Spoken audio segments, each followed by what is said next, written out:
Beginilah proyek pembangunan Situ Kemang yang baru dibangun oleh pihak kontraktor di wilayah Desa Kemang, Kecamatan Kemang, Kabupaten Bogor. Kondisinya terbengkalai, belum bisa dimanfaatkan oleh masyarakat. Pantauan MGS TV, proyek pembangunan penataan dan revitalisasi kawasan destinasi Situ Kemang yang dibangun oleh pihak perusahaan CV Pratama Sakti Intranusa pada tahun 2023 lalu dari anggaran dana APBN senilai miliaran rupiah dan sudah diresmikan oleh Gubernur Jawa Barat Ridwan Kamil beberapa waktu lalu, kondisinya kini terbengkalai.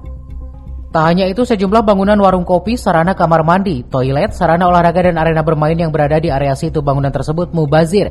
Hingga saat ini destinasi wisata Situ Kemang belum bisa dinikmati masyarakat. Sebelumnya, revitalisasi wisata Situ Kemang yang menelan anggaran dana sebesar miliaran rupiah itu sudah beberapa kali dilakukan oleh pemerintah Provinsi Jawa Barat, namun hasilnya tidak sesuai yang diharapkan masyarakat. Dari Kemang, Kabupaten Bogor, Suhanda Abriji melaporkan.